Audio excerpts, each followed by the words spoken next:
नमस्कार, मैं रवीश कुमार। ये मेरा YouTube चैनल है।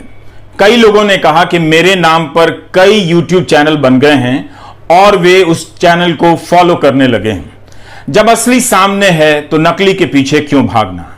वैसे ही ये देश नकली आदमी के पीछे भागा जा रहा है। नकली चीजों के इस्तेमाल की एक खास बात होती है। इसकी आदत तो बहुत जल्दी लग जाती है, मगर पीछा छुड़ाने में जमाना गुजर जाता है।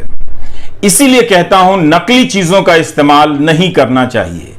आदमी नकली हो या नेता फर्जी हो, उसमें हर दिन नकली बनते रहने की अद्भुत क्षमता होती है। वो नए नए रूप धारण करके आपके बीच आ जाएगा और आपको कभी यहां ले जाएगा, कभी वहां ले जाएगा, भरमाता रहता है। इसलिए आपके सामने असली खड़ा है और असली आदमी की एक खूबी और होती है, वो रूप नहीं बदल पाता, उसका एक ही रूप होता है।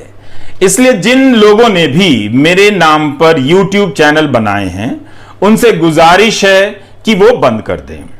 अब जब बात नकली और फर्जी की उठी गई है, तो इससे जुड़ी एक जानकारी आपको बता देता हूं। उद्योगों की एक संस्था है फिक्की, जो समय समय पर अध्ययन कराती रहती है और प्रकाशित करती रहती है कि नकली चीजों के इस्तेमाल से क्या क्या नुकसान हो रहा है। तो इसी तरह का एक अध्ययन 2017-18 या 18 के साल में प्रकाशित हुआ कि मशीनी कलपुर्जे जब नकली रूप में इस्तेमाल किए जाते हैं तो वो भी सड़क दुर्घटना का बड़ा कारण बनते हैं। और नकली चीजों के इस्तेमाल के कारण भारत सरकार को करीब करीब या अर्थव्यवस्था को 1.25 लाख करोड़ से ज्यादा का नुकसान होता है।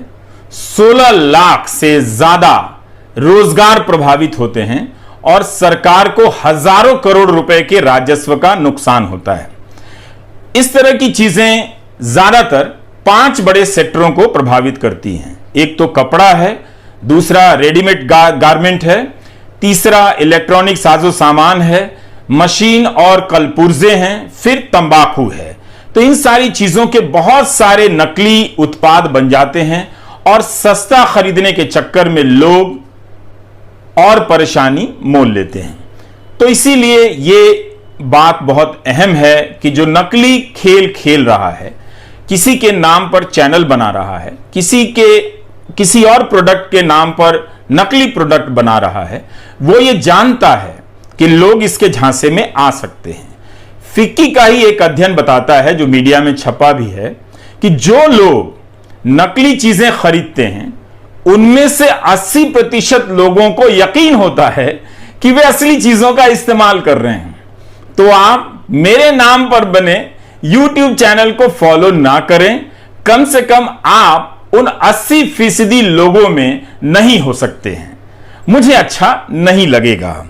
इसी तरह का एक अध्ययन मुझे लगता है कि YouTube और सोशल मीडिया की साइट्स को भी करना चाहिए कि जो लोग किसी के नाम पर ट्विटर हैंडल बना लेते हैं, YouTube चैनल बना लेते हैं, फेसबुक पेज बना लेते हैं, वो उस व्यक्ति का कितना नुकसान करते हैं। बात केवल आर्थिक नुकसान की नहीं है। कई बार किसी के नाम से पेज बनाकर लोग झूठी बातें फैलाते हैं, अश्लील चीजें पोस्ट कर देते हैं, ज्यादा भ्रामक चीजें फैलती हैं तो लोग और परेशान होते हैं। और जिनके पास मेरा नंबर है, किसी तरह का संपर्क है, किसी के जरिए संपर्क है, वो अपनी परेशानी को मेरे नजदीक ठेलते रहते हैं। क्या ये आपका चैनल है? हमने इसे फॉलो कर लिया है। अब सबको जवाब देते देते मैं थक गया कि ये मेरा चैनल नहीं है, मैंने कोई YouTube चैनल नहीं बनाया है।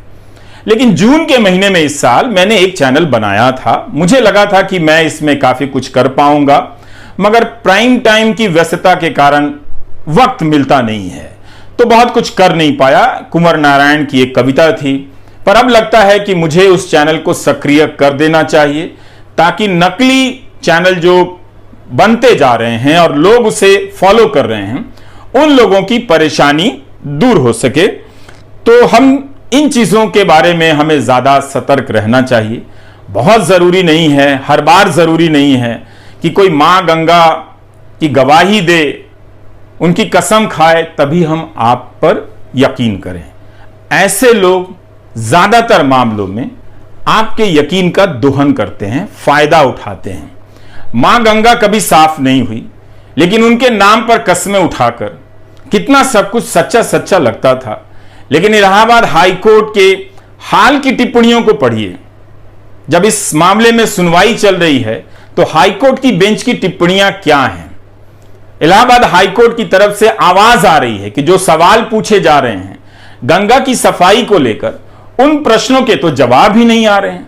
इतनी सारी एजेंसियां खड़ी कर दी गई हैं, मगर इस एक बात का जवाब नहीं मिल पा रहा है कि जब पर्यावरण इंजीनियर नहीं है तो कौन इसकी जांच कर रहा है कि गंगा निर्मल हुई है या नहीं। तो इस तरह से हजारों करोड़ रुपए की यह परियोजना है, लेकिन एक सवाल का जवाब ढंग से अदालत के सामने नहीं दिया जा सका है। आप उस रिपोर्टिंग को पढ़ भी सकते हैं। इसलिए बहुत जरूरी है कि हम असली सवालों तक पहुंचे और गेंद मिड विकेट पर डालें। दाएं बाएं वाइड स्विंग कराने से कोई फायदा नहीं। जब तक हमारे सवाल सीधे नहीं होंगे, पता नहीं चलेगा कि जवाब आ रहा है या जवाब देते नहीं बन रहा है। इसलिए बहुत जरूरी है कि हम अपनी जिंदगी में नकली चीजों को, दाएं बाएं के रास्तों से चलने की आदत बदल डालें। यह जो संस्कृति बन गई है, इस चक्र को अब आप तोड़ दीजिए। इसी से नया रास्ता निकलेगा और इसी से आपको अपने हुनर पर यकीन पैदा होगा कि आपके भीतर जो कुछ भी है, आप उससे लंबा रास्ता चल सकते हैं और आपके भीतर बहुत कुछ है। एक बार आप अपने भीतर झांक कर देखिए, हजारों असली चीजें बाहर आने का इंतजार कर रही हैं। आप बस उस नकलीपन के चक्र से बाहर आ जाइए। नकली नेताओं के पीछे चलना बंद कर दीजिए। मेरे सवालों के साथ, और जो सवाल सरकार के सामने दूसरे पत्रकार भी उठा रहे हैं, उन सवालों के साथ चलना शुरू कीजिए। तब आपको पता चलेगा कि नकली नेताओं ने आपके भीतर असली देखने की क्षमता कितनी कम कर दी है, रास्ते कितने बंद कर दिए हैं। तो इसलिए मुझे भी लगा कि मैं कितने लोगों को जवाब दे सकता हूं कि ये मेरा चैनल नहीं है, वो मेरा चैनल नहीं है। तो जो चैनल था उसे अब सक्रिय करने की सोच रहा हूं, ताकि आपको इन प्रश्नों से छुटकारा मिल जाए और आप असली के नाम पर जो चैनल है रवीश कुमार ऑफिशियल, उसी को आप फॉलो कर सकें। आने वाले समय में कोशिश करूंगा कि समय समय पर और तेज रफ्तार से इसमें सामग्री डाली जा सके, ताकि फिर कोई दूसरा फायदा उठाकर मेरे नाम पर नकली यूट्यूब चैनल ना बना सके। आप अपना ध्यान रखिएगा। अगर आपने हमारे चैनल को सब्सक्राइब नहीं किया है तो आम पब्लिक चैनल को सब्सक्राइब कीजिए और हाँ, बेल आइकन जरूर दबाइए।